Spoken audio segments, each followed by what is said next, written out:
Hey, what's happening, everybody? Brian the Darkness coming at you. And you know what? It's been a very long time since I've put something up onto this channel, but I hope you guys are doing well. Let's get on with what we're going to show off today. All right, and as you guys can see, we are going to be having a updating of Danger Dark World finally after the structure deck came out. As I said before, sorry it took a while. I was trying to get this thing updated. The ratios are not so good, unfortunately, thanks to Eric the Cyborg, who really gave me some very class B, very wonky ratios for some reason. I'm not too sure why. Some agree with it, some don't, and I'm definitely going to update this thing in the near future, but I'm just going to show you guys what I have it currently at the moment.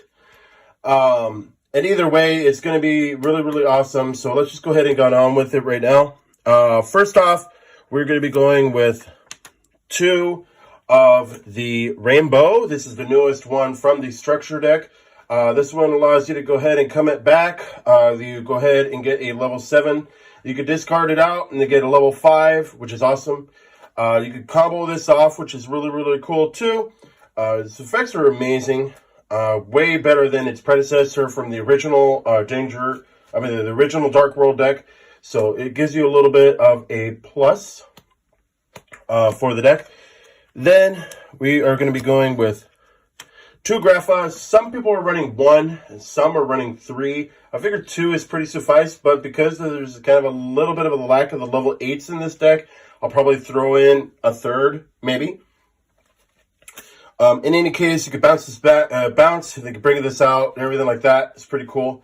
The whole deck, like I said, revolves around discard effects, which is why we're going to be running 3 of Brow.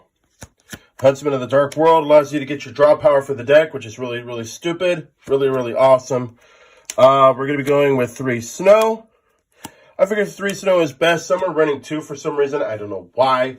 But anyways, this allows you to go ahead and get your Dark World cards. So you might as well go ahead and have this to utilize for your effects. And then we're going to be going with one of the newest cards from it. This is Paro, the Hermit of Dark World. This one is really, really, really good with its effect. If it's discarded by a card effect, it's target a Dark World monster from the graveyard. Special summon it to either field.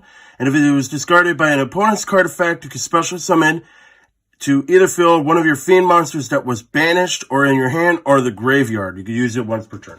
But it's still pretty good. It's not too bad. Definitely another one would be Genta, which is why I'm running 3. This is literally one of the best, if not the best, because this one allows you to go ahead and get your Dark World field spell, your Gates of the Dark World, which is a much need for the deck. Definitely run that into your deck and run 3 this guy. You can't go wrong. Then we're going to be going with 2 Sorelli, the Dark World. This thing is stupid. It could get special summoned to your opponent's side, utilizing the effects to go ahead and go with a loop with Silva. And yes, Silva is in this deck, which is actually right now. It's next. So 2 Silva, you could go ahead and combo off. It's really, really, really stupid effects. This will allow you to go ahead and put exactly 2 cards from the hand to the bottom of the deck in any order. So it allows you to get a card advantage off from your opponent. So then that way they can't ash you or do anything else stupid. As far as our danger side, that's it for the Dark World side. On our danger side, we're going to be going with 2 Bigfoot. I figured 2 Bigfoot is good. 3 is too big. Though I might maybe put in a 3rd one, or maybe I'll put in the 3rd Grapha. You guys decide. You guys comment down below. But anyways, the dangers work just well in their own effect. You could reveal it if it wasn't that. You could special summon and utilize the effects off from that with draw power and all those other really fun stuff.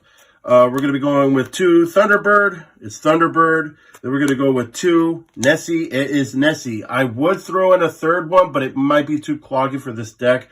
But that's fine. We're going to be going with 1 Mothman, 1 Jackalope, 1 Tsuchinoko. I really wish that these 2, honestly, would be put back to 2, but I know that Konami might not do it just because of the structure deck already being pretty high-classed in and of itself, especially when it comes to locals. A lot of people are running Dark World just for lulz, but it actually really does come in a tight spot.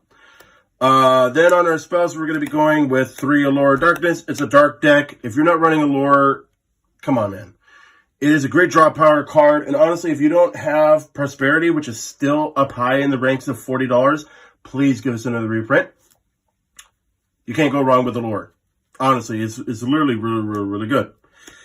One card destruction is discarding. We need to have that utilizing for effects to go off. Unlike hand destruction, which is a cost, this is not. This is an automatic. Then for our field spell, we're going to be going with 2 of the Gates of the Dark World. I would run in a third, but I want to go ahead and at least have something to combo off with. And at least with you getting with 3, you can still combo off and at least get guaranteed 1 field spell. Though I may put in a third. Stay tuned. Then we're going to be going with 1 of the Puppetry. I'm only running the 1. You're more than welcome to go ahead and welcome to run more than the 1, but I don't really advise it. But either way, you can target up to 3 cards in any graveyards, banish them, then discard 1 fiend monster during the main phase. Except for this turn, this card was sent to the graveyard. Banish this card from the graveyard, then target 1 of your banished fiend monsters and add it to your hand. So it allows you to go ahead and get 1 of the fiends back, at least back into your hand, so you can combo off and do it again. Then you have 1 Dark World Archives. It's got a long effect. But basically, you can discard a Dark World monster, and if you do, the Dark World monsters you currently control will gain attacks equal to the Dark monster that was discarded by the 100. Doesn't really matter till the end of the turn. But if the monster whose original type of a fiend was discarded to your hand by the effect of a Dark World card or an opponent's card effect, even during the damage step, discard 1 card, then draw 2 cards. So at least gives you a little bit of a draw power, but it's not highly advisable because it's such a really heavy thing. Plus, it's only once per turn, so you don't really want to have too much.